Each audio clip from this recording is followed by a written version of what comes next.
السلام عليكم ورحمة الله وبركاته. الحمد لله والصلاة والسلام على من لا نبي بعده من وله. الذكر l'évocation d'Allah tabaraka wa ta'ala. Naam. L'importance d'évoquer Allah, d'avoir sa langue humide du rappel d'Allah. Un jour, Ali ibn Abi Talib a envoyé son épouse Fatima aller demander à son père, au messager d'Allah sallallahu alayhi wa sallam, quelqu'un qui vient les aider car ils avaient trop de travail qui les dépassait. Alors, ils avaient besoin de bras. Lorsqu'elle arriva chez le messager d'Allah sallallahu alayhi wa sallam, lui a dit, dans le hadith qui est rapporté dans les Salihin, il lui a dit, je vais te donner mieux que ça. N'oublie jamais après chaque salat de dire 33 fois Subhanallah, 33 fois Alhamdulillah, 33 fois Allahu Akbar. Et le soir, avant de dormir, al-firash, c'est-à-dire dans le lit, al-firash, elle partit complètement satisfaite. Lorsqu'elle arriva chez son mari était joyeux d'avoir acquis cette méthode pour multiplier sa force. Naam. Et Ibn Qayyim, rahmatullah alayh, lorsqu'il a dit, j'ai entendu mon cheikh Ibn Taymiyyah, rahmatullah alayh, dire, si je ne fais pas, je m'acquitte pas des adkar du matin, toute la journée, je ne peux rien faire. Je n'ai plus la force de faire quoi que ce soit toute la journée. Ibn Qayyim, plus tard, lorsqu'Ibn Taymiyyah décéda, il a dit, maintenant, moi aussi, j'ai atteint ce niveau. Je ne peux rien faire si je ne fais pas bien mes adkar du matin. Les adkar donnent beaucoup de force, te permettent de décupler des forces, les forces de l'esprit, les forces mentales, d'autres forces que seul Allah connaît. Naam. Al-Muhim, les adkar, ce seront un impact sur toi, un atteint sur toi, selon ta foi, ta véracité, selon la méthode que tu utilises, selon la présence de ton cœur, selon la connaissance que tu as de chaque terme que tu cites, que tu évoques. Lorsque on sait que le messager d'Allah sallallahu alayhi wa sallam nous a ordonné de prier avec une sutra. La sutra, c'est le barrage quand on prie. On met une sutra devant nous. Il ne faut pas croire que c'est pour empêcher les gens de passer. Même que tu es tout seul enfermé dans une pièce à clé, il faut quand même la sutra.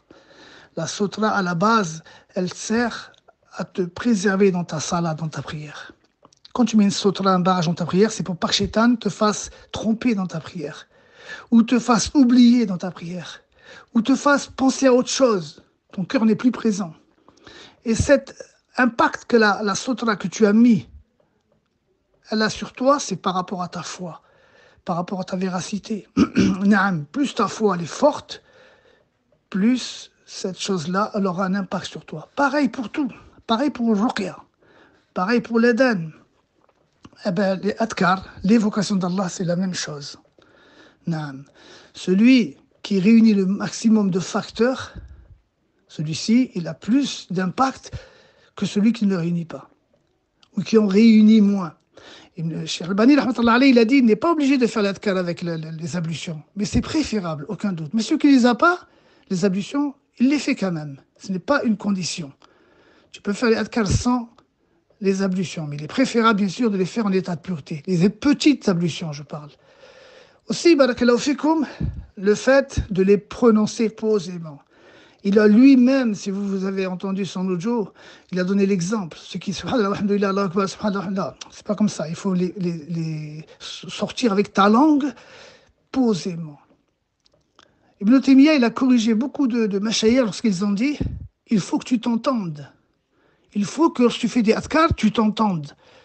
Si tu t'entends pas, ça ne vaut pas. Ibn Taymiyyah a dit non. Des fois, il se peut qu'il y a du bruit. Il se peut parfois que la personne l'entend mal ou une raison ou une autre. Ce qu'il faut, c'est que ta langue, elle bouge. Ta langue, elle bouge. Quand tu évoques Allah, il faut que ta langue, elle bouge. Ça ne doit pas être avec le cœur et que ta langue et tes lèvres sont immobiles. Ça doit bouger. C'est comme ça, la validité, la condition pour ton évocation d'Allah, elle soit valide. Naam. Il y a les moments propices. Il faut que ton cœur soit présent. Quand tu fais des adkar, ton cœur est là, est présent. Tu sais ce que tu dis. Ça concerne les caractéristiques d'Allah tabaraka wa ta'ala. Ça va éloigner Shaitan de ton entourage, de toi, de tout ce qui te concerne. Ça l'éloigne de toi, selon ta foi, bien sûr. Dans le cœur, il y a une rouille. Dans le cœur, il y a une rouille. Cette rouille-là, chaque chose a sa rouille. Cette rouille-là, c'est quoi? C'est le rafla. il a dit Ibn al-Qayyim, c'est-à-dire l'insouciance. Les choses importantes, tu les considères comme futiles, et les choses futiles, tu les considères comme importantes. Il y en a pour des choses, pas grand-chose, il se met en colère, il n'endort plus, il y pense tout le temps, alors que ça n'a aucune valeur. Et d'autres, des choses très très importantes, ça lui fait aucun effet. Il s'en fiche complètement. Il ne conçoit pas l'important du futile et le futile de l'important. Et celui qui enlève cette rouille-là de son cœur, il ne sera plus dans le rafla. Il le sera de moins en moins. Et il verra chaque chose selon sa valeur. Je ne parle pas de la science.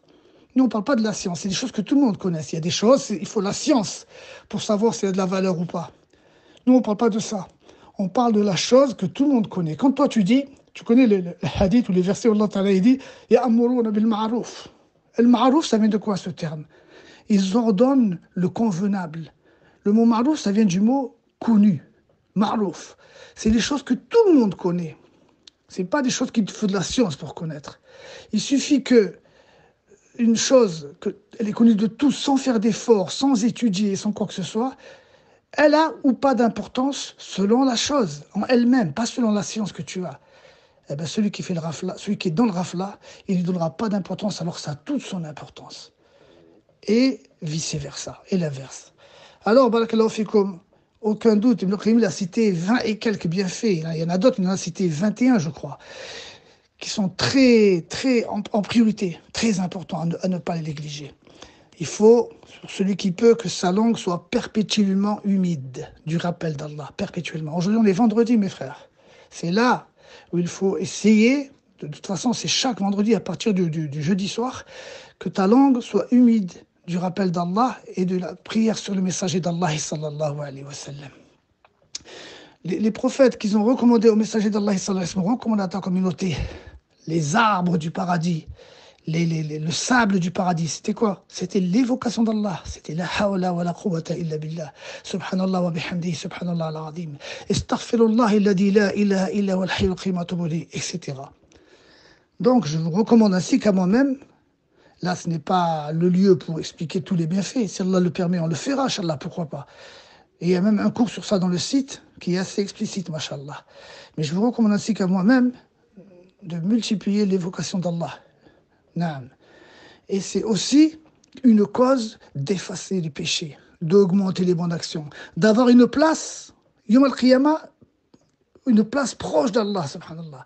D'innombrables bienfaits, alors que c'est très facile. Que ton cœur soit présent.